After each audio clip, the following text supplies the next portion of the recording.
Tiba-tiba saja seorang pemuda gagah berlari-lari di sepanjang koridor kedatangan internasional di bandara. Seperti meteor, dia melesat. Angin kalah cepat dengan ayunan kakinya. Dia menerobos kerumunan arus penumpang. Beberapa penerbangan dari Eropa tiba bersamaan di Cengkareng. Karena itu, antrian panjang terjadi. Tapi dia menerjang apapun yang menghadangnya. Tak seorang pun mampu mencegahnya. Semua menyingkir memberinya jalan. Dia mengejar sesuatu, seseorang, entah apa, entah siapa. Dia berhenti tepat sebelum menabrakku, di sini, di hadapanku. Tinggi menjulang sekitar 180 cm. Tegak membusung, seperti piramida perkasa dan kuasa yang menghalangi langkahku. Mengapa orang kerap memperoleh keinginan dengan cara memaksa? Aku terperangah, mendongak, kaget, sekaligus terpesona melihat keindahan demikian hidup di depanku. Keindahan yang bernyawa. Aku baru saja kembali dari Paris. Mimpiku masih tertinggal di Eiffel. Pikiranku masih diselimuti salju yang menetes di sungai Seine. Susah payah aku mengerahkan konsentrasiku, menghadirkan pikiranku kembali ke ruang ini, menatap pemuda yang tegak menghadang di depanku. "Tolong," sergahnya dengan napas tersengal-sengal. Suaranya berat, menggetarkan. "Tolong aku." Aku memandangi setiap mili dalam dirinya tanpa terkecuali, membuatku terombang-ambing di atas gelombang pertanyaan. Ternyata, aku pun tak mampu melompat keluar dari aturan kronologis kehidupan yang lazim, sama seperti mereka yang takut menentang kemapanan. Aku tak pernah mengenal pemuda ini, tak pernah melihat dia sebelumnya. Asing. Garis wajahnya begitu rupawan, hidungnya mencuat kokoh, matanya menawan, alisnya lebat, perawakannya tinggi besar, tulang-tulangnya begitu tegas, sekeras otot-otot yang menyembul di lengan dan dadanya. Tapi di balik keperkasaan dirinya itu, aku melihat galau berpendar di matanya, kepedihan yang menyeruak karena luka teramat dalam, dan duka yang telah sekian lama terpendam. Dia memegangi tanganku kuat-kuat. "Hanya kau yang bisa menuliskan kisah ini," pintanya parau. "Hanya kau yang bisa membuat kisah cinta ini mengharukan, bukan kisah cinta yang disisihkan, dicela, dicemooh." Aku diam termangu. Ada genangan mengkristal di sudut matanya. Aku memandangi matanya yang berkaca-kaca, menemukan penderitaan menggelepar di sana, sekaligus ketangguhan luar biasa. Berhadapan dengannya, aku seperti prajurit yang kalah, lemah, tak berdaya, mengharapkan perlindungannya. "Hanya kau yang mampu menjadikan kisah cinta ini indah dan bernilai," sambungnya getir. "Maaf," sahutku lirih. "Cinta seperti apa yang kau maksud?" "Aku mencintai seorang laki-laki," sahutnya pedih, berjuang agar air matanya tidak merayap turun. "Lelaki terindah, aku mencintainya dengan sepenuh hatiku, pertama dan terakhir dalam hidupku." Aku tercengang, seperti ditampar hujan topan. Meniupku terseret mundur menjauhinya. Kulepaskan secara paksa tangannya yang masih mencengkeramku. Aku berdiri membentangkan jarak, seperti dua daratan dipisahkan jeram yang deras, tak mungkin diseberangi. Tidak, aku tidak akan menulis kisah cinta seperti ini. Tidak akan pernah. Cinta yang terlarang seperti virus yang tidak pernah bisa dibasmi. Barangkali karena dosis pengobatannya tidak tepat, terlalu banyak, atau terlalu sedikit malah membuat kebal, berjangkit di mana-mana. Hatiku bertempur, batinku tersiksa. Aku gelisah, gundah gulana, berhari, berminggu, berbulan, lama sekali. Setiap malam aku sulit memejamkan mata. Sanggupkah aku menuangkan kisah cinta yang disingkirkan masyarakat? Kisah cinta yang sebenarnya terjadi tapi selalu dipungkiri. Haruskah aku juga bersikap kejam, sama seperti yang lain? Haruskah aku menghakimi cinta seperti ini? Cinta. Bukankah setiap orang berhak jatuh cinta? Seberapapun nistanya, seberapapun hinanya.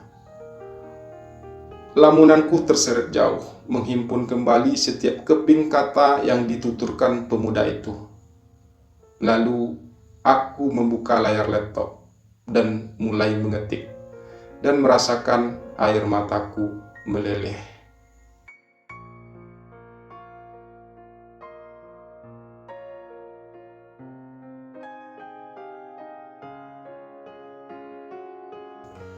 Namanya Rafki. Belum pernah aku mendengar nama seindah itu.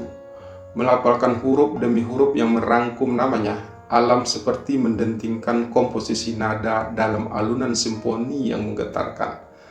Begitu sepadan dengan penampilan fisiknya yang mengundang decak, membuat mata tak rela berkedip sekejap pun, mengagumi mahakarya yang tiada tandingan.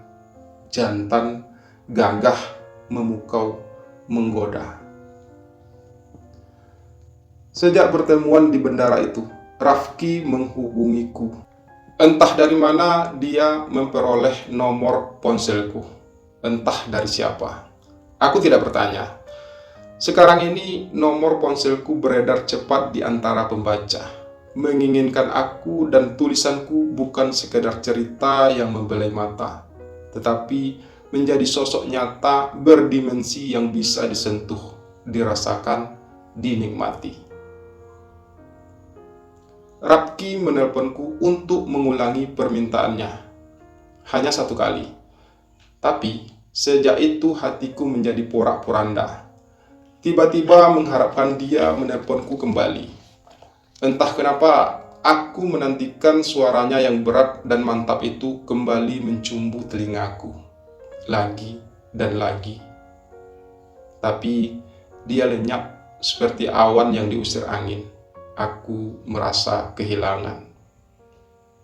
Aku menyerah, melacak memori di daftar panggilan tak terjawab di ponselku, menghubungi nomor Rafki. Akhirnya kami duduk berhadapan di sini, hanya terhalang meja kecil. Strawberry milkshake dan strawberry cake di atas meja, dan setangkai mawar segar di dalam jambangan kaca. Merah, indah, semerbak. Tapi hanya satu yang merampas debar dan hasratku. Rafki. Di sebuah kafe di luar kota di atas lembah yang hijau. Dari sini pemandangan di bawah sana terlihat demikian memikat. Aku duduk gelisah di hadapan Rafki, membuka laptop, menutupnya lagi, membukanya lagi. Salah tingkah. Tak pernah cukup gerakan untuk meredam sengatan yang membakar diriku. Sebentar lagi, aku pasti jadi abu, hangus karena pesona dirinya. Baiklah, kataku dengan suara tercekat, mengatur desah napasku yang tak beraturan. Sebelum kita memulai, aku akan mengajukan syarat kepadamu. Kalau memang materi finansial yang kau inginkan, berapapun akan kubayar, sahut Rafki tegas ketika dia berkata, otot-otot yang menyembul di balik kaosnya tampak ikut mengejang. Rafki duduk seenaknya, dengan kedua kaki berselonjor dan mengangkang. Celana jeansnya yang ketat memperlihatkan semua lekuk kejantanannya. Kepalaku pening, aku memaksa mataku untuk tidak turun menelusuri relief tubuhnya. Jangan pernah memperhitungkan angka untuk karya seni. Cetusku geram. Aku penulis, bukan pedagang. Aku melakukan ini semua dengan alasan keindahan. Maaf, kata Rafki menyesal, tapi dengan gaya egois khas laki-laki, hanya kiasan di mulut, tidak bersungguh-sungguh meminta maaf. Sialnya, hal itu justru membuatnya semakin menawan. Aku cuma ingin menunjukkan padamu bahwa apapun akan aku lakukan demi membuatmu mau menuliskan kisah ini. Kalau begitu, pintaku dengan napas terengah-engah. Hanya satu permintaanku. Tetaplah kau duduk di situ, jangan pernah menyeberangi jarak di antara kita. Lalu aku menarik kursi mundur menjauhi Rafki. Seolah dengan begitu, aku menempatkan diriku berada di balik istana kristal, di mana aku merasa terlindung, tak tersentuh, terpisah dari Rafki, namun bisa dengan leluasa memandanginya. Tanpa takut hancur karena terpukau pesona dirinya yang memabukkan. Dan kisah ini pun dimulai. Rafki, Valen, dan aku.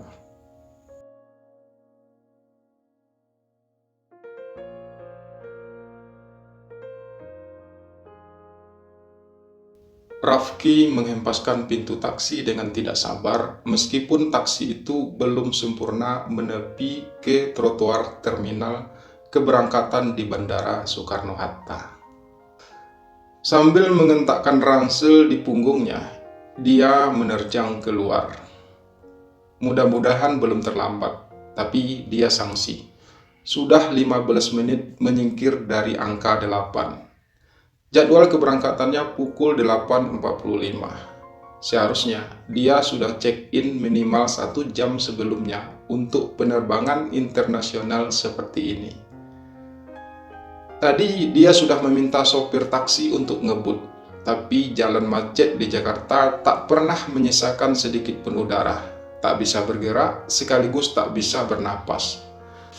Dan sang waktu mengepakkan sayapnya tanpa peduli. Meski telah menyengsarakan karena membuat semua orang selalu terburu-buru, membuat semua orang saling mengalahkan untuk menjadi yang lebih cepat. Waktu tak pernah bisa ditangkap, tak pernah bisa jatuh tersungkur, meskipun telah dikejar dan diperangkap, meskipun telah renta dan jompo. Waktu telah menodai setiap lembar kehidupan kita. Di pintu masuk, Rafki masih harus melalui pemeriksaan tiket dan paspor. Semua prosedur yang menyebalkan dan membuatnya semakin terlambat. Dia juga harus meletakkan ranselnya ke dalam alat screening, sedangkan dia sendiri pun melewati gerbang sensor. Benda dan manusia diperlakukan serupa, keduanya sama-sama dicurigai. Ketika sampai di deretan konter maskapai penerbangan Thailand, keadaan tampak lengang. Tidak terlihat seorang penumpang pun tersisa. Hanya tinggal satu konter yang masih beroperasi. Tapi ketika Rafki mendekat ke sana, petugas wanita itu tampak berhenti mengetik dan bangkit meninggalkan layar komputer. "Ke Bangkok, Mbak," sergah Rafki bergegas sambil mengulurkan tiket dan paspornya. Sekejap petugas itu hanya memandangnya tanpa melihat sedikit pun ke arah tiket dan paspor yang tergeletak di atas konternya. "Tunggu penerbangan berikutnya," sahutnya singkat. "Jam berapa, Mbak?" tanya Rafki putus asa. 13:10. "Itu artinya saya harus menunggu 5 jam lagi, kan?" desa Rafki memelas. "Wah, Mbak tega ya. Kami sudah closing. Tolonglah, Mbak. Bukannya tidak mau, sebentar lagi boarding." "Saya bisa lari mengejarnya, tapi bagasi sudah ditutup." "Lihat." Rafki mengangkat ranselnya lebih tinggi di pundaknya, berusaha meyakinkan si petugas. "Saya cuma membawa ransel ini, bisa saya bawa ke dalam kabin, kan?" Petugas itu menghela napas sejenak, memandangi Rafki sekali lagi. Siapa yang sanggup menolak pemuda setampan ini? Tubuhnya tinggi atletis, dadanya bidang. Setiap perempuan pasti berdesir melihatnya, ingin berlabuh di dalam dekapannya, tak mau melepaskannya lagi. Wajahnya demikian rupawan, sang pemahat tak meninggalkan celah sedikit pun dalam karyanya. Matanya yang gemerlap seperti telaga berkilauan tertimpa sinar matahari, membuat semua perempuan ingin berenang menyelami, meski basah dan tenggelam, tak mau naik ke daratan lagi. Lalu petugas itu mengontak seseorang melalui handy talkie-nya. Entah apa yang ia bicarakan. Terdengar dia sedikit berdebat. Tapi sesaat kemudian dia duduk kembali di kursinya, menghadap layar komputer, membuka kembali data penerbangan dan denah kursi penumpang. Baiklah, ujarnya menyerah. Lain kali jangan terlambat begini. Paling telat 1 jam sebelumnya sudah check-in. Terima kasih banyak, Mbak. Rapki tidak pernah menyembunyikan kelegaan dan kegembiraannya. Padahal, sekarang ini perasaan telah banyak dimanipulasi oleh banyak orang. Kita tidak pernah tahu ekspresi sesungguhnya orang yang kita hadapi. Di luar negeri tidak bisa seperti ini. Petugas wanita itu sibuk mengetik sambil terdengar suara printer mencetak boarding pass, lalu diserahkannya kepada Rapki. Kadang-kadang hal-hal semacam ini yang membuat kita betah tinggal di Indonesia, kan? Rafki memberikan senyum paling memikat. Peraturan dibuat untuk dilanggar. Masih ada 2 prosedur lagi yang harus diselesaikannya. Membayar fiskal, melintasi bagian imigrasi. Tapi sebelum Rafki sempat memutar tubuhnya, petugas itu memanggilnya sekali lagi. Kalau kapan-kapan perlu bantuan lagi, kata petugas itu hangat, Anda bisa menghubungi saya. Perempuan itu menatap Rafki dengan sejuta harap, lalu mengulurkan secari kertas bertuliskan nomor ponselnya.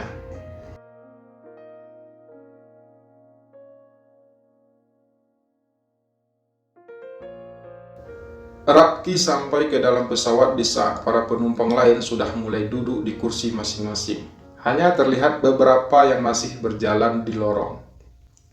Di atas kursinya, Rafki melihat kompartemen penyimpanan barang telah penuh. Di sepanjang jajarannya juga, Rafki celingukan melihat tempat penyimpanan yang kosong. Rafki menuju 5 baris kursi di depan. Di sana masih ada yang belum terisi. Hanya tersisa sedikit celah, cukup untuk memasukkan ranselnya. Ia beringsut ke sana dengan pandangan terfokus ke arah kabin barang. Tanpa menyadari ketika sedang mengangkat ranselnya, tepat di saat bersamaan, penumpang yang duduk di bawahnya beranjak bangkit. Bahu mereka berbenturan, tidak terlalu keras, tapi cukup membuat tubuh Rafki oleng. Ransel itu hampir terjatuh dari tangannya, nyaris menimpa kepala penumpang di bawahnya. Tapi dengan sigap Rafki menangkapnya.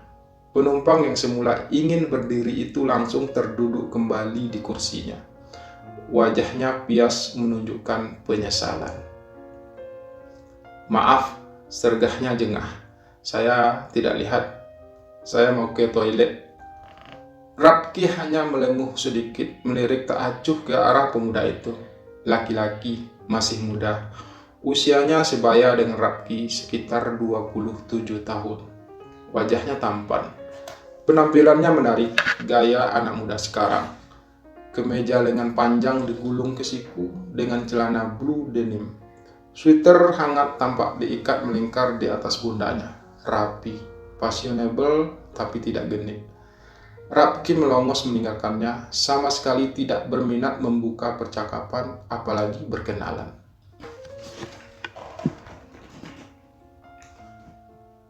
Penerbangan itu transit di Singapura, tidak terlalu lama, cuma 30 menit.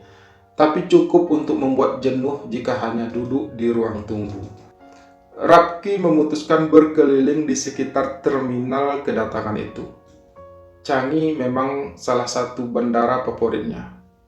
Lebih menyerupai shopping center ketimbang bandar udara.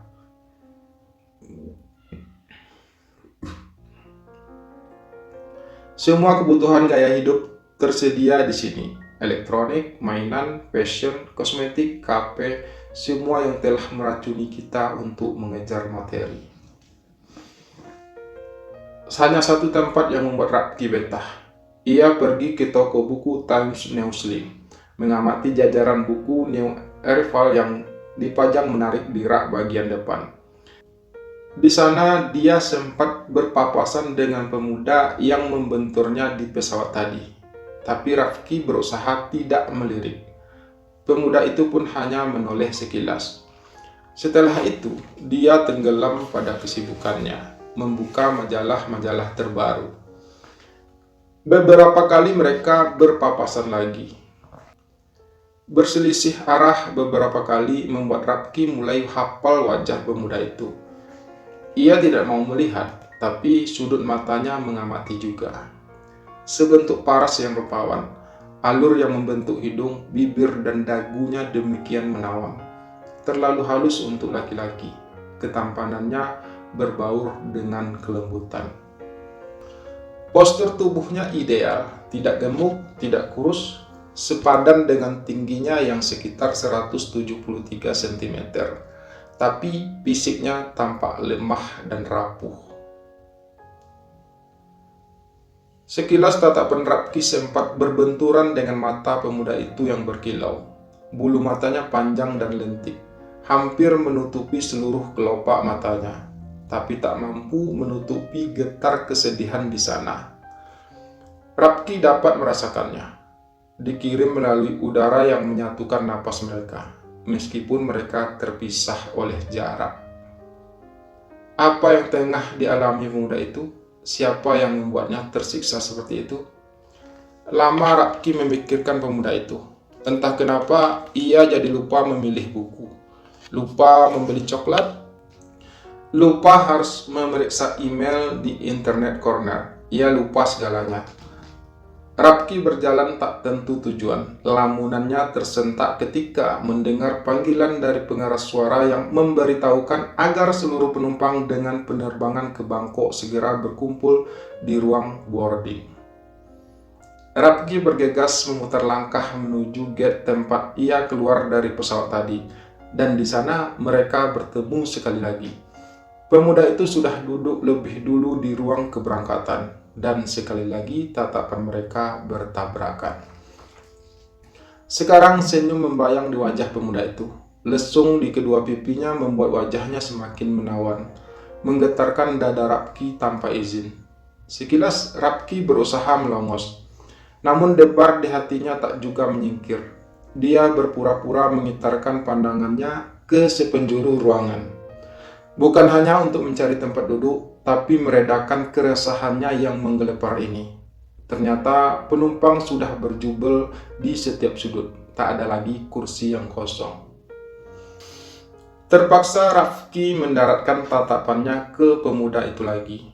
Dan pemuda itu masih memandanginya dengan senyum yang itu-itu juga.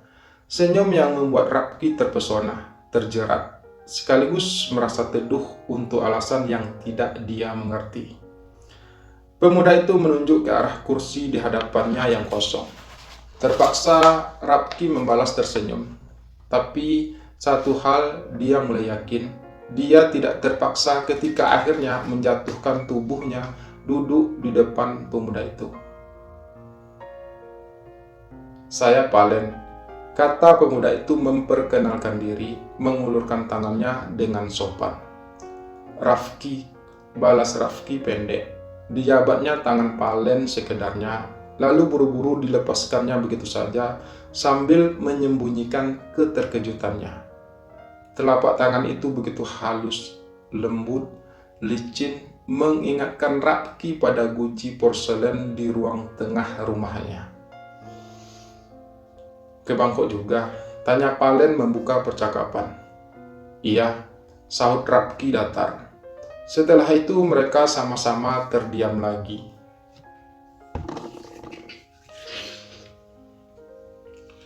Mereka sama-sama gelisah. Mereka tidak nyaman dengan kebersamaan mereka. Panggilan naik ke pesawat menyelamatkan keadaan. Cepat-cepat Rafki berdiri, terbebas dari siksaan yang mendera. Dia sengaja meninggalkan Palen di belakang, melangkah tergesa-gesa tanpa menoleh sedikit pun. Dia bergegas menyelinap di antara barisan penumpang yang antri masuk ke pesawat. Berjalan tidak sabar mengikuti arus hingga sampai di kursinya. Rafki menghempaskan tubuhnya sambil menarik napas lega, seperti baru saja terbebas dari beban berat. Beban yang membuat kepingan di otaknya pecah berantakan, tak mampu berpikir lagi. Pesawat pun tinggal landas. Bahkan tak ada lagi tempat yang perawan di dunia ini. Angkasa pun ternoda debu knalpot pesawat. Saat itu Rafki menyadari waktu yang tempuh cukup lama, sekitar 2,5 jam. Dia tidak pernah bisa tidur selama perjalanan. Lebih baik dia membaca, tapi semua bukunya ada di dalam ransel. Rafki memutuskan untuk mengambilnya. Dia bangkit menuju lemari kabin, membukanya, mengaduk-aduk isi ranselnya, sampai dia menemukan buku yang dia cari dan menyadari gerakan di bawahnya. Palen sedang menengadah menatapnya. Kesejukan yang sama terpancar dalam senyumnya. Terbuat dari apakah hatinya? Rafki mengira-ngira. Besi yang tak lumer oleh bara, bukankah sudah berkali-kali aku tidak menggubrisnya? Dirinya yang lemah justru menyimpan kekuatan yang pantang menyerah. Kursi di sebelah saya ternyata kosong nih, cetus Palen ramah. Mau pindah ke sini supaya tidak usah bolak-balik? Tidak, aku tidak sudi. Rafki mencibir dalam hati. Tapi, bukankah pemuda ini menawarkan kebaikan? Pantaskah ditolak? Sebetulnya praktis juga kalau Rafki duduk di sini. Dia bisa membuka ransel kapan saja diperlukan, mengambil apapun yang dibutuhkannya, ballpoint untuk mengisi kartu imigrasi Thailand, kacamata hitam supaya tidak silau, atau apa saja. Tanpa menunggu jawaban Rafki, Palen segera mengosongkan kursinya, menggeser tubuhnya ke kursi di sebelah jendela, dan tahu-tahu saja tubuh Rafki sudah merosot patuh di sampingnya. Terima kasih, kata Rafki setelah tidak tahu lagi harus berkata apa. Dan kebekuan mencair tanpa perlu dipanasi, karena perasaan telah menjadi tungku menyalakan kehangatan yang dinanti.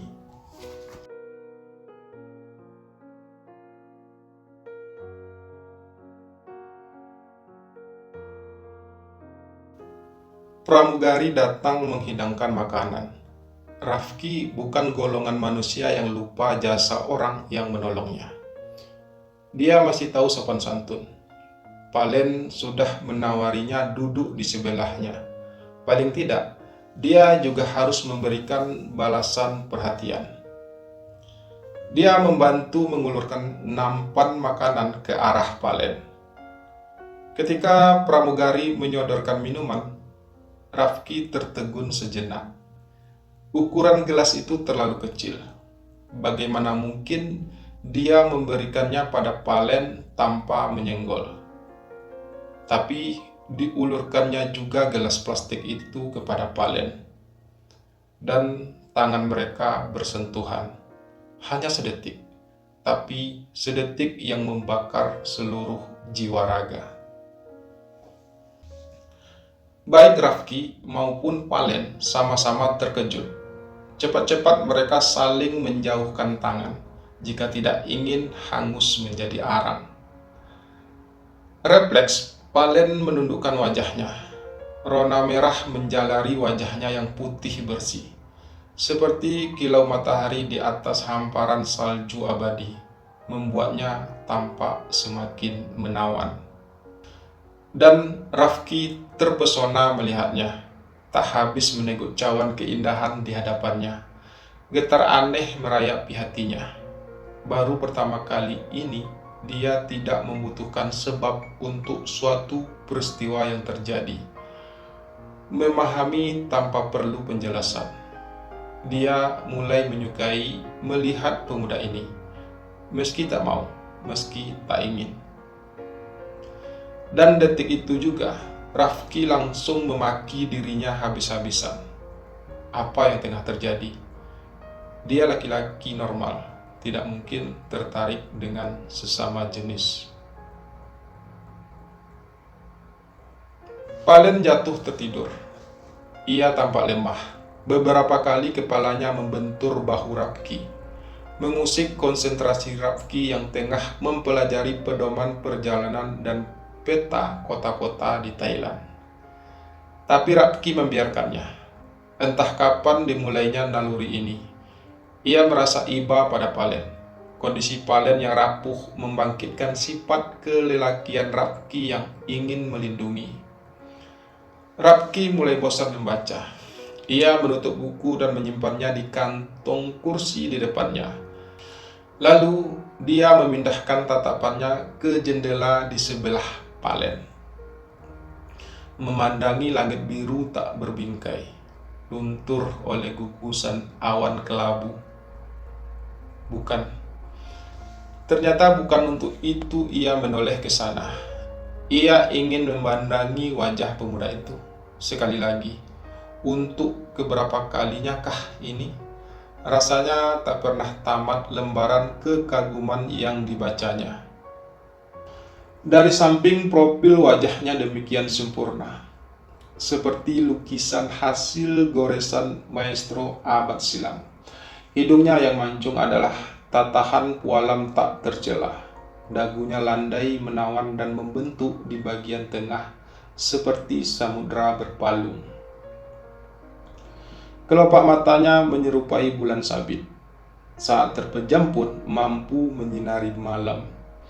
Dihiasi bulu mata yang lentik seperti derak cemara yang dibelai angin. Dia bukan hanya tampan, dia cantik. Dia bidadari yang mewarnai musim semi. Dirinya menghimpun dua dimensi yang saling memagut, berporos ke dalam keselarasan. Laki-laki dan perempuan, gagah sekaligus lembut. Tiba-tiba saja Palen membuka matanya, tak disangka-sangka. Ia mengerjapkan mata dan menoleh ke arah Rafki. Rafki terperangah, merasa terjebak ke dalam labirin gelap dan berliku yang diciptakan Palen. Tak ada jalan lain kecuali berlindung di dalamnya. Rafki malu sekali karena tertangkap basah sedang memandangi Palen. Tapi pemuda itu tersenyum lemah. Tidak ada sorot meremehkan dalam pancaran matanya. Barangkali dia pun tidak sadar telah dipandangi oleh Rafki, dinikmati dalam ketidakberdayaannya. Maaf, gumamnya tak jelas. Saya tertidur. Itu urusanmu. Tapi yang tercetus dari bibir Rafki justru, kau kelihatan capek sekali. Saya memang gampang sekali tertidur. Rafki mengangguk memahami. Liburan ke Bangkok? Tanya Rafki setelah otaknya buntu mengais pertanyaan. Barangkali lebih baik Palen tidur saja seperti tadi supaya Rafki leluasa menilainya. Ini yang ketiga, sahut Palen dengan wajah berseri-seri. I love Thailand. Semuanya bisa saya temukan di sini. Panorama alam, juga keriuhan kosmopolit. Saya baru pertama kali ini ke Thailand, kata Rafki mengedikkan bahu. Sebelumnya saya pergi ke Laos, Kamboja, Vietnam. Wow, cetus Palen takjub. Alam primitif dan ranjau. Suka petualangan yang menyerempet bahaya rupanya. Saya memang suka sekali adventurous traveling. Bagus untuk self-discovery. Pandangan Palen menerawang. Buat saya ini liburan sendirian yang terakhir. Kenapa? 3 bulan lagi saya menikah. Desahnya perlahan. Jadi saya ingin menikmati masa lajang, masa kesendirian saya sepuas-puasnya sebelum terikat. Dan memilih Bangkok, tukas Rafki tanpa bermaksud mengejek. bukan untuk alasan mencari perempuan lain yang lebih cantik sebelum selamanya terikat pada satu perempuan. Bagi saya, perempuan adalah makhluk yang agung. Kilah Palen jengah, bukan sesuatu yang bisa dibeli dengan uang. Sorry, bukan maksud saya menyindir kau suka melirik pelacur cantik di Bangkok. Tidak apa-apa, suara Palen kembali riang. Perempuan Thailand memang cantik-cantik kan? Makanya Bangkok disebut City of Angels. Tak seorang pun menyadari jembatan perasaan dibangun di atas kata-kata. Untuk pertama kalinya mereka telah berbicara lebih dari 2 kalimat. Kalimat-kalimat bertemu dari 2 arah menuju satu kumparan. Bersimpulan saling memilin kuat. Lekat mengikat. 2 daratan yang berseberangan tak mungkin dipisahkan lagi.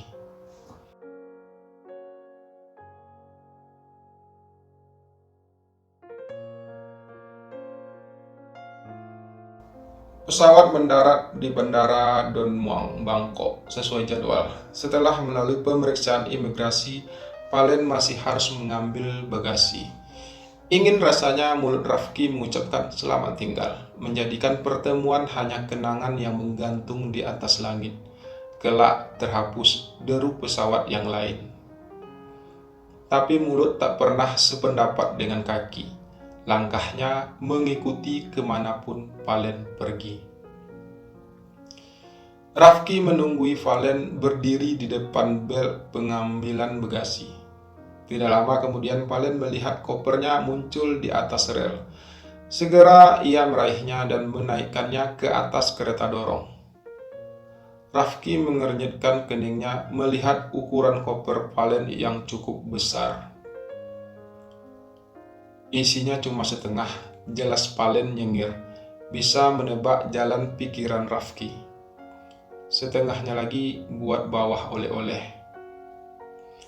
Rafki mengangguk maklum. Lucu ya, kita lebih suka berbelanja di luar daripada di negeri sendiri. Karena di luar negeri lebih murah. Padahal tenaga kerja kita lebih murah. Karena barang di sini lebih berkualitas. Padahal kita punya banyak seniman yang mengaku kreatif. Di sini lebih banyak pilihan. Sedangkan kita terbiasa tak punya pilihan. Selama ini ternyata kita hidup dalam ironi. Mereka tertawa sedih. Lega rasanya, sela Rafki mengusir kemurungan. Di sini otak kita tak punya sekrup dan baut. Tidak ada lagi yang memasung pikiran kita. Wah, jangan pakai bahasa kiasan. Tugas Palen takjub. Saya tidak mengerti. Tidak semua kiasan harus kita mengerti artinya kan. Kadang-kadang saya merasa kata-kata dalam kiasan sering dipersulit. Hanya supaya penulisnya dianggap pintar. Padahal dia sendiri tidak tahu apa artinya. Mereka tergelak berbarengan, seraya berjalan bersisian melewati petugas yang siaga di depan konter. Nothing to declare. Di pintu keluar, akhirnya mereka sama-sama menyadari perpisahan sudah datang mendekat. Tinggal di mana? Palen menatap Rafki sungguh-sungguh. Langit adalah atap rumahku, jawab Rafki satir. Entah mendeklamasikan puisi siapa. Bumi adalah ranjang tidurku. Masih berlaku syair sentimental begitu. Komentar Palen heran. Di zaman seperti ini yang penuh dengan perampok dan pemerkosa. Saya tidak pesan kamar di hotel manapun. Wah, nekat sekali. Saya bisa tidur di mana saja. Di losmen, di tenda-tenda penampungan, atau di mana saja. Saya tinggal sendiri. Kata-kata Palen terlompat begitu saja. Kau bisa menumpang di kamar saya kalau mau? Tidak, aku tidak akan mau menerima tawarannya. Mulut Rafki mengejang. Penolakan sudah berada di ujung lidahnya. Dan semuanya bebas, sambung Palen memahami kegelisahan Rafki. Tidak ada aturan yang mengikat. Kau mau pergi kemanapun terserah. Kita tetap dengan jadwal kita sendiri-sendiri. Mulut Rafki membeku. Lidahnya keluh. Seluruh abjad terbang meninggalkan dirinya. Tak satu pun perbendaharaan kata yang tersisa.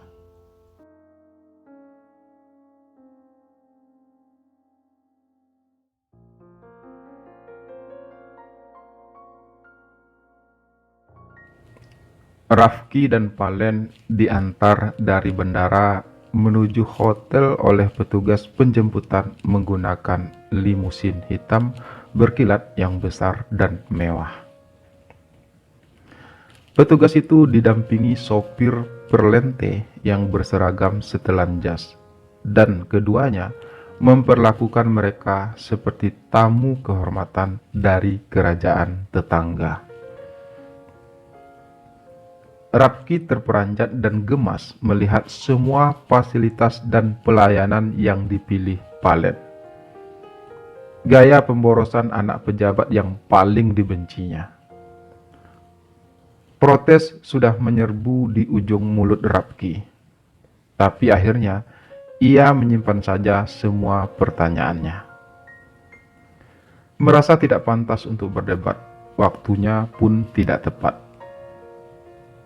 Sepanjang perjalanan, Rafki terpaksa meredakan kejengkelan di hatinya dengan melayangkan tatapannya keluar jendela, mengamati setiap sudut kota Bangkok dengan penuh keingintahuan. Bangkok berkembang pesat beberapa tahun terakhir ini, kata Palen seperti pemandu wisata. Highway di mana-mana. Dan lihat, Palen menunjuk jalan bertingkat-tingkat di atas. Sekarang mereka juga memiliki Skytrain sebagai sarana transportasi dalam kota. Rafki mendecak terpana. Kudengar Bangkok terkenal dengan kemacetan. Sekarang tidak lagi. Sarana transportasi publik telah diperbaiki dengan fasilitas yang nyaman dan aman. Satu-satunya cara untuk menghapus kemacetan. Sehingga semua orang tidak malu naik kendaraan umum. Naik kendaraan umum menjadi bagian gaya hidup. Di setiap stasiun Skytrain terdapat kafe, kios buku, minimart. Wah, sebentar lagi Bangkok akan menyamai Singapura dan Kuala Lumpur. Kau lihat, suasana kota ini sekarang begitu segar. Palen menurunkan kaca jendela. Hawa semilir langsung menyerbu masuk. Udara tanpa kabut polusi, memperlihatkan langit dengan warna aslinya, biru jernih, karena masyarakat lebih memilih naik kendaraan umum daripada kendaraan pribadi. Bangkok berhasil menurunkan tingkat polusi. Mereka juga segera mengoperasikan subway, kereta bawah tanah. Oh ya? Tanya Rafki takjub. Bukankah Bangkok juga terkenal dengan banjir? Persoalan harus selalu dicarikan solusi kan? Bukan hanya ditangani dengan penanggulangan sementara. Bukan setiap banjir datang. Hanya selalu bilang, sebentar lagi juga kemarau. Kok jadi sinis begitu? Rafki tergelak. Ketularan kamu, sahut Palen. Tawa mereka pun pecah berderai. Dinding yang semula membentengi di antara keduanya diam-diam runtuh melenyapkan jarak. Kekagetan Rafki berlanjut ketika mereka sampai di Hotel Dusit Thani yang terletak di Rama 4 Road, jalur utama yang menjadi urat nadi kota Bangkok. Hotel itu dibangun secara artistik. Bentuknya bersusun-susun, mengambil inspirasi kubah kuil yang menggapai langit. Interior dihiasi ornamen dekoratif yang penuh sapuan emas dan kilauan kaca. Cantik memukau. Kau tinggal di hotel semewah ini? Rafki terbelalak tak percaya, menebarkan pandangannya ke sepenjuru lobi yang besar dan megah. Sangat disayangkan, Aku memang tidak suka liburan yang menyengsarakan, sahut Palen malu-malu. Kamar yang nyaman adalah prioritas setiap aku berlibur. Liburan orang kaya, dengos Rafki jemu. Tapi aku juga menikmati pergi ke desa, sungai, gunung. Tapi harus menginap di tempat yang representatif, sambung Rafki sinis. Menikmati alam dengan kemewahan, itu namanya menikmati dengan jarak, bukan dengan utuh melebur ke dalam alam itu sendiri. Lalu bagaimana? Sergah Palen bingung. Aku tak mungkin membatalkannya. Semua pembayaran sudah kulunasi di travel agent di Jakarta. Aku tidak menyuruhmu membatalkannya. Itu lebih membuang-buang uang lagi. Jadi, kau mau kan tinggal di sini? Tanya Palen cemas. Aku sudah jenuh menjalani gaya hidup kosmopolit begini, kata Rafki serba salah. Aku datang ke Thailand untuk melepaskan rutinitas kemewahan seperti ini, meninggalkan semua yang biasa kujalani di Jakarta. Hanya kamar untuk tidur kan? Sela Palen penuh harap. Tinggal pejamkan mata. Selebihnya kita akan berpetualang, menjelajahi alam Thailand.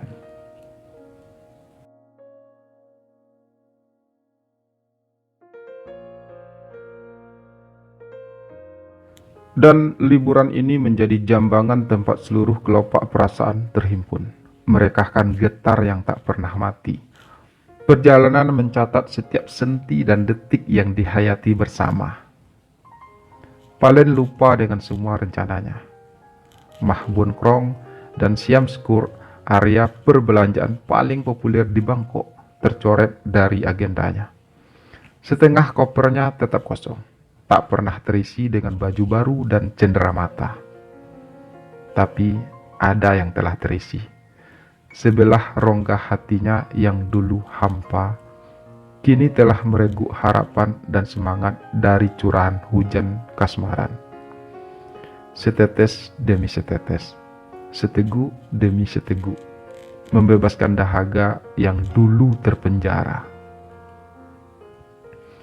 Ia menyerahkan semua tujuan kepada Rafki, melekat kepadanya seperti kepompong yang tergantung di tangkai pohon, menunggu kelahiran kembali dirinya yang penuh warna. Kau pilih kota tertua di Thailand ini untuk rute pertama kita?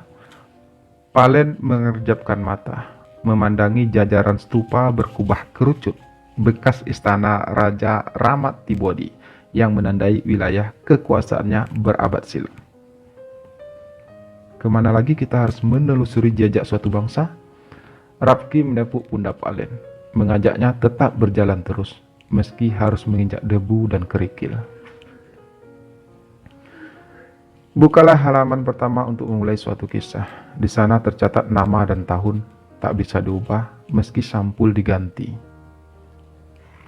Siang itu, Rafki dan Palen menaiki river taxi, berupa sampan tradisional yang dilengkapi mesin bot.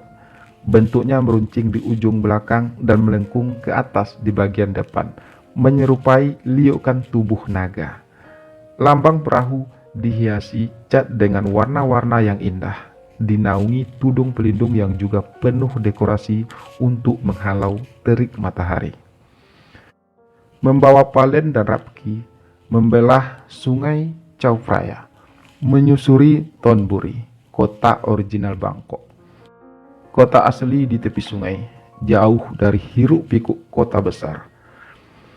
Terlihat deretan rumah-rumah kayu yang bertingkat, dibangun di atas air. Di kejauhan tampak menjulang puncak stupa Wat Arun yang megis, The Temple of Dawn, karena ditemukan pertama kali pada saat hari berangkat pagi. Tingginya 86 meter menggapai langit. Matahari jatuh menjadi bayangan di balik menara stupa.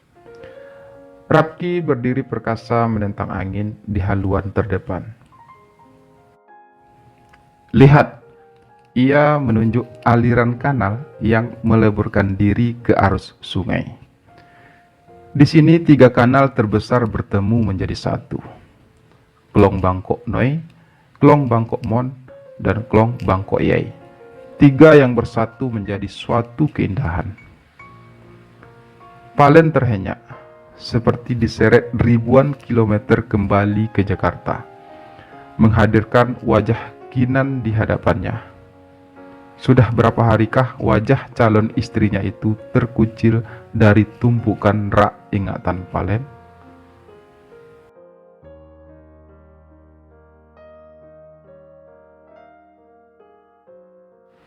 Malam itu kegelapan bersembunyi, dikalahkan lautan cahaya yang berasal dari kanal dan sungai. Seluruh penjuru Bangkok gemerlapan oleh kilauan sinar lilin. Kanal dan sungai dipenuhi biduk-biduk miniatur terbuat dari daun pisang yang dibentuk menjadi kelopak teratai. Di dalamnya ditaburi bunga beraneka warna, uang koin, dan dipasangi lilin yang menyala. Rapki dan Palen memandang terpesona dari atas jembatan. Ritual untuk keberuntungan, kata Rafki menjelaskan, telah hafal seluruh isi buku panduan perjalanannya. Biduk-biduk teratai itu dilepaskan di kanal, terapung-apung di atas air, mengikuti kemanapun arus menyeretnya.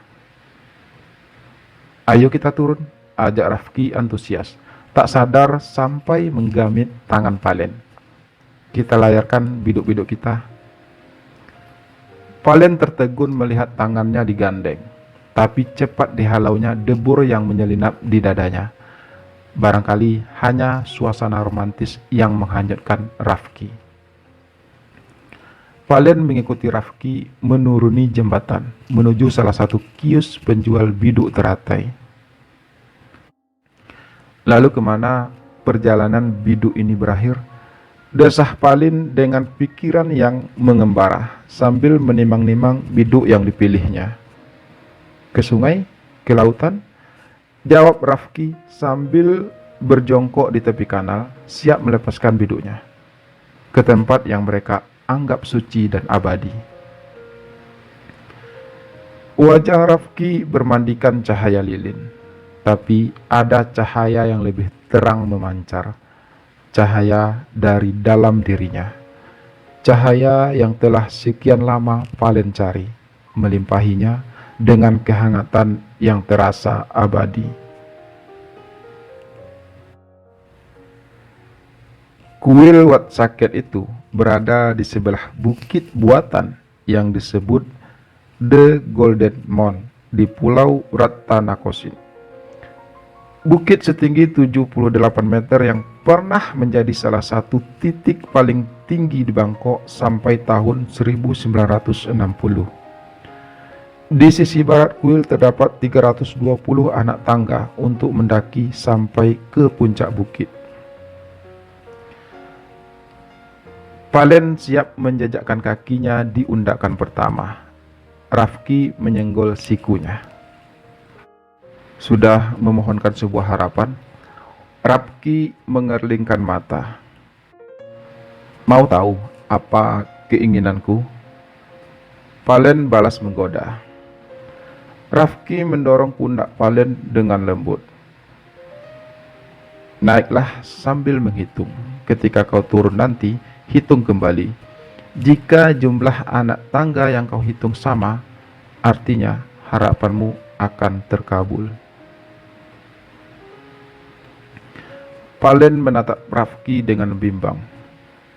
Kau ikut naik juga kan? Rafki meringis jahil.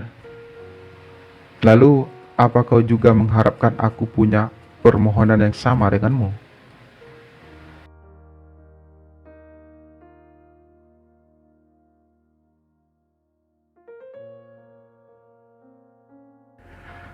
Seharusnya Palen jangan membiarkan debar ini menjajah hatinya. Seharusnya Palen jangan membiarkan celah itu terbuka, meloloskan Rafki masuk ke dalam hidupnya. Seharusnya.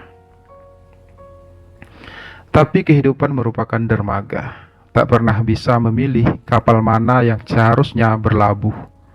Selalu saja datang kapal kejutan yang tak diundang dan bermuatan berpeti-peti kata ternyata.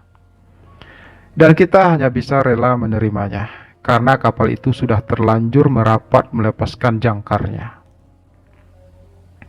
Sama seperti Palen, tidak bisa memilih dilahirkan sebagai anak tunggal. Ketika ia berusia 2 tahun, ayahnya meninggal karena kecelakaan. Mobilnya hancur ditabrak truk dalam perjalanan pulang dari luar kota. Setelah peristiwa itu, ibunya tak pernah menikah lagi.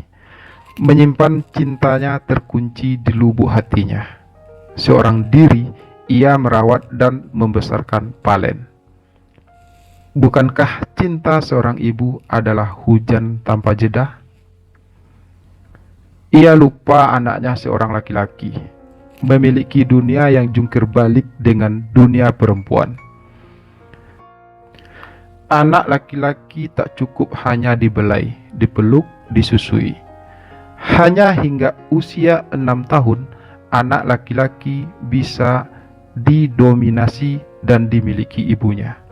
Selebihnya, ia menjadi anak alam yang berlari-larian mencari kebebasan dan jati diri. Melewati usia kanak-kanak, Palen terkejut melihat perkembangan fisiknya. Tubuhnya berubah, wajahnya berubah, bahkan suaranya.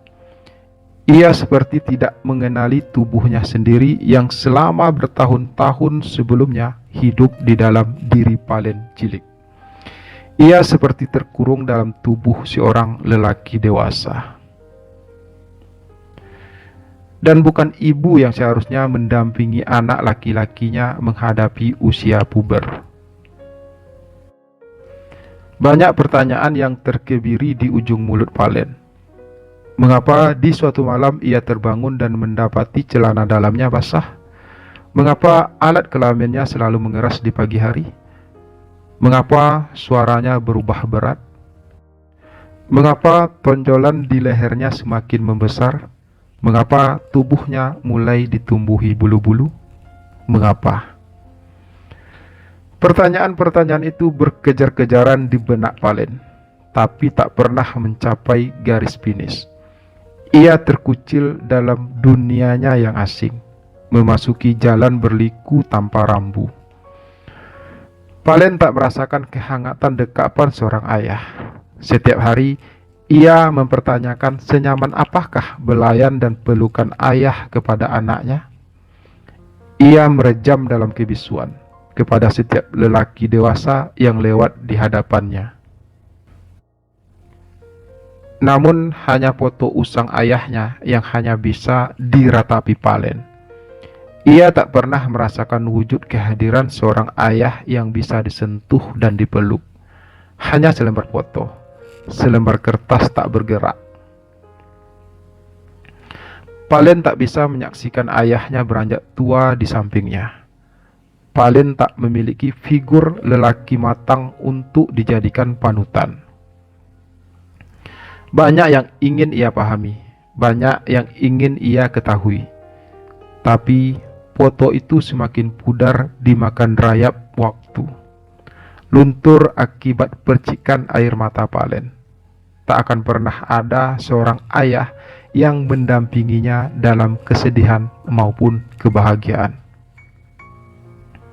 Hari-hari Palen merupakan gurun tandus dan gersang. Apalagi ia pun tak memiliki kakak lelaki yang mengajaknya bermain, yang menjaganya jika ia diganggu anak yang lebih besar.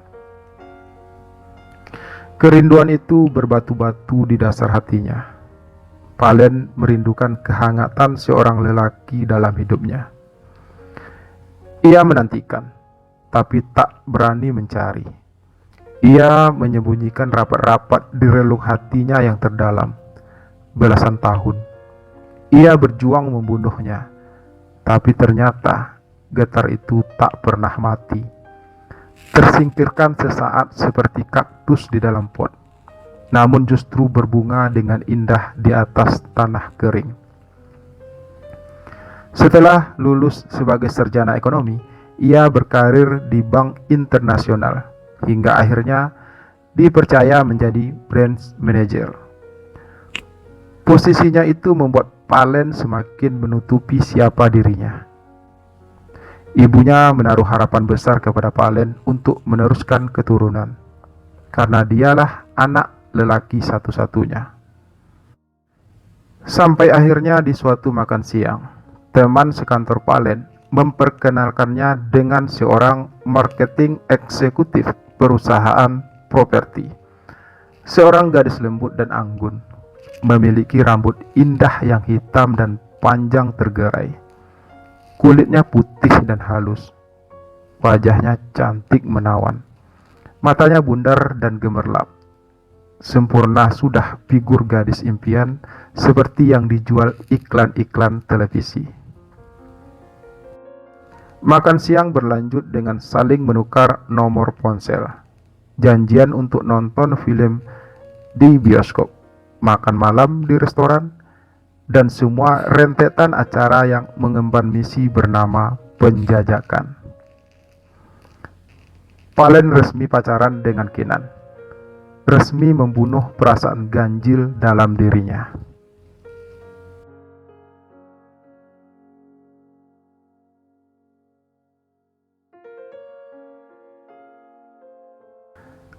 Rafki merangkul pundak Palen. Palen membalas, sama eratnya. Mereka berpose di depan Amarinda, bagian kediaman pribadi Raja Rama I, yang kemudian berubah fungsi menjadi Hall of Justice. Di sekelilingnya tampak pavilion-pavilion megah, tinggi menjulang dengan atap kerucut menjangkau langit, dengan ukiran-ukiran yang rumit dan berwarna keemasan. Dihiasi mosaik yang bertaburan kaca, tampak gemerlapan karena ditimpa cahaya matahari. Tawa bahagia Rafki dan Palen terekam bersamaan dengan bunyi jepretan kamera. Kop kun kraf, kata Palen sambil menangkupkan kedua telapak tangannya untuk berterima kasih begitu lelaki Thailand yang menolong memotret mereka berjalan mendekati untuk menyerahkan kamera. Lelaki itu ikut menangkupkan kedua tangan sambil menunduk takzim dan berlalu. Mau kemana lagi kita? Tanya Palen sambil mengalungkan tali kamera di lehernya. Aku ingin ke Wat Phra Kaeo, kuil terindah yang menjadi salah satu keajaiban Asia. Istana ini memiliki jalan penghubung ke kuil itu. Rafki berjalan di depan Palen, menunjukkan jalan. Tiba-tiba ia menoleh ke belakang, memandangi Palen dengan janggal. Hei, sudah beberapa hari ini kita pergi sama-sama terus. Bukankah kau juga punya urusan sendiri? Tanya Rafki. Sahut Palen bingung. Rasanya semua tak penting lagi, ucapnya. Mengapa kau mengikutiku terus? Tanya Rafki. Apa kau merasa dibuntuti kalau kau tidak mau ditemani? Sela Palen. Bukan begitu. Cetus Rafki merasa bersalah. Aku hanya tidak enak jika kehadiranku justru merepotkanmu, lanjutnya. Bukankah kita adalah angka genap? Tak mungkin menjadi bilangan ganjil selama tidak dikurangi. Kita terhimpun dalam satu bagian lengkap. Jumlah tetap yang tak bisa dikali dan dibagi. Makanan di atas piring sudah tandas, perut penuh terisi. Tapi mengapa masih ada yang terasa mengganjal di dalam diri? Selalu saja ada yang kurang. Sarapan cuma ritual pertama dari deretan kegiatan makan yang tidak pernah ada habisnya. Selalu saja merasa lapar, selalu ingin makan lagi, walaupun harus merampas piring orang lain. Rafki tampak resah saat meletakkan cangkir teh. Bunyi cangkir beradu dengan piring alasnya terdengar cukup keras, meskipun suasana di kafe hotel itu sangat ramai. Palen menurunkan koran Bangkok Post yang dibacanya. Matanya menyeberangi meja menatap Rafki dan menemukan kegelisahan dalam diri pemuda itu. Kita seperti anak pejabat, keluh Rafki bimbang. Kemana-mana diantar limusin dan bodyguard, diantar sampai tempat tujuan tanpa perjuangan untuk mencari. Bagaimana kalau hari ini kita naik bus saja? Tawar Rafki. Palen setuju tanpa harus mengangguk. Ia segera mengurus pembatalan limusin yang semula disewanya selama berada di Bangkok. Dan peta kota Bangkok pun dibentangkan. Mata dan telunjuk menjadi jarum yang menyelusuri setiap noktah dan garis. Akhir pekan selalu menarik. Pasar tradisional di pinggir kota yang menggelar keautentikan Thailand dibuka hanya setiap hari Sabtu dan Minggu. Ayo kita ke Chatuchak, ajak Rafki bersemangat. Kita lihat seperti apa keramaian di sana. Kudengar weekend market tak pernah kalah pamor meskipun sudah disaingi pusat perbelanjaan modern. Lanjut Rafki.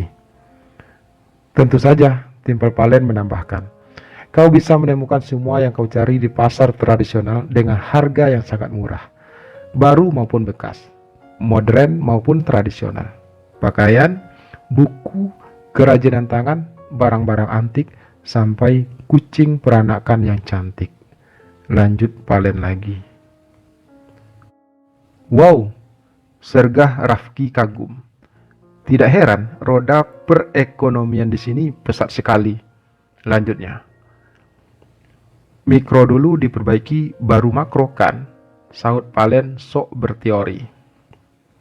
Jangan kaget kalau kita tidak bisa melangkah leluasa di sana. Weekend market selalu penuh dan ramai. Kau siap berdesak-desakan? Tanya Palen.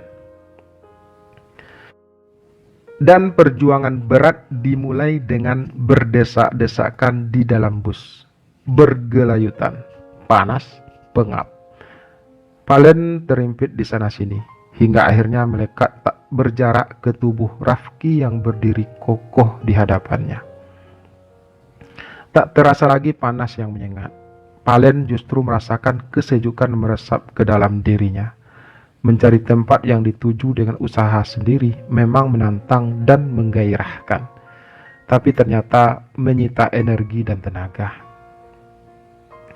Rafki melihat kondisi Palen meredup, seperti lilin yang meleleh karena nyala apinya sendiri. Val, panggil Rafki cemas. Kau tidak apa-apa? Tanyanya. Valen mengangguk. Aku puas, aku bahagia, katanya. Tapi suaranya oleng, matanya layu. Seorang penumpang bangkit dari kursi, turun di halte. Rafki dengan sigap membimbing Valen untuk duduk di kursi yang kosong. Perhatian itu, pengorbanan itu, mendobrak gerbang yang bungkam terkunci selama ini. Mengoyak jaring laba-laba yang dipintal dari serat-serat ingkar dan kemunafikan. Di sanalah penantian berani menampakkan diri, menyambut kedatangan sang pujaan yang dicari.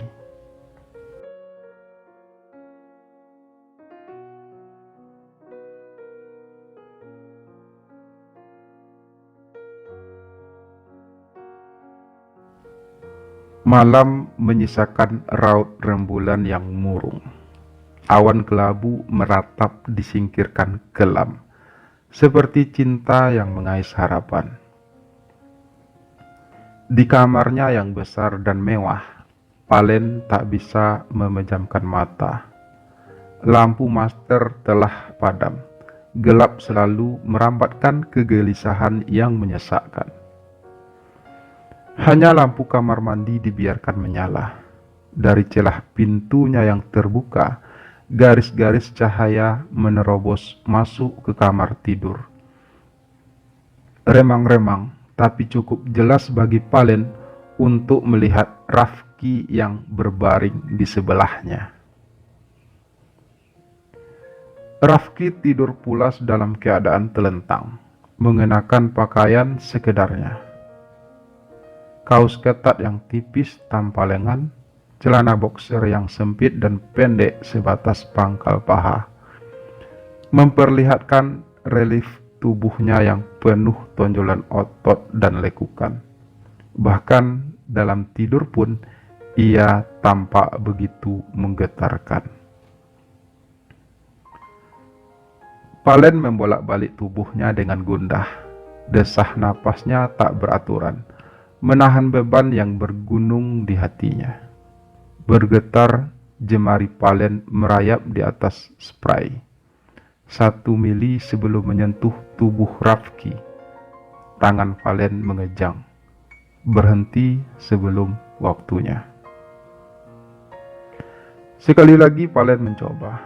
Susah payah ia mengangkat lengannya, mengulurkannya melintasi tubuh Rafki. Diturunkannya sedikit demi sedikit, perlahan dan gemetar. Tapi 1 mili sebelum memeluk Rafki, Palen menarik tangannya dengan napas terengah-engah. 1 mili terakhir selalu membuat mundur kembali, meski bermili-mili sebelumnya telah berhasil dilalui. Tolong keluarkan aku dari pusaran topan hasrat dan gairah yang hampir membunuhku ini, batin Palen. Dari Franok ke Trapracan, mereka menyeberang dengan feri besar yang memuat puluhan penumpang. Jembatan Prah Pinklau menyerupai bayangan megah yang memudar dimakan kabut di kejauhan. Mereka makan siang di salah satu kafe di atas air, di antara deretan kafe di dermaga tua Tah Pracan. Setiap sudut kota ini seperti menceritakan semua nostalgia yang pernah terjadi di sini. Gumam Rafki menikmati suasana, membuat kita rela hidup di masa lalu. Lanjutnya, Palen terpekur memandangi riak sungai di bawah kakinya. Rafki memasukkan kartu magnetik ke dalam mesin. Otomatis mesin itu langsung membuka jeruji pengaman, memberi jalan masuk. Aku mau pergi ke Sukhothai melihat situs arkeologi tempat lahirnya bangsa Tai. Rafki menunggu di jalur tujuan Siam. Skytrain muncul. Penumpang dari dalam menerjang keluar seperti air bah. Rafki melompat masuk, disusul Palen. Rafki berdiri menyandar di tiang. Palen berpegangan pada rel di atas kepalanya. Skytrain melaju dengan kecepatan tinggi. Rafki membolak-balik buku panduan perjalanannya, dari depan ke belakang, dari halaman akhir kembali ke awal. Aku mau pergi ke perkampungan Muslim di pulau terpencil di tengah Laut Andaman. Aku mau melihat pantai terluas di Maikau. Ucap Rafki lebih kepada dirinya sendiri. Skytrain berhenti di Ratcha Damri. Terlihat arus penumpang yang turun di sana. Namun yang baru naik pun tak kalah banyaknya. Rafki melingkari tujuan petualangannya dengan spidol. Aku ingin ke Umpang, menikmati Tilosu yang menakjubkan, air terjun bertingkat-tingkat. Aku ingin menyelam di Moko Angtong, taman bawah laut yang indah dengan ribuan jenis ikan. Aku ingin menikmati pemandangan mengagumkan di Phang Bay, pulau dengan cadas berbukit-bukit di tengah lautan. Ucap Rafki lagi. Hanya harapan yang hilir mudik menyekap lidah, tak berhasil sampai tujuan. Sia-sia.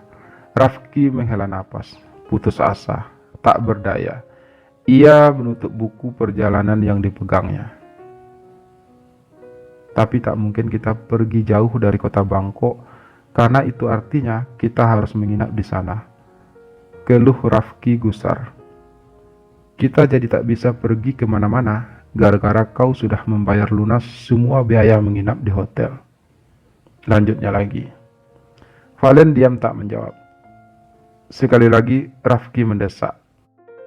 Apa kau tidak ingin melihat bagian lain Thailand, Val?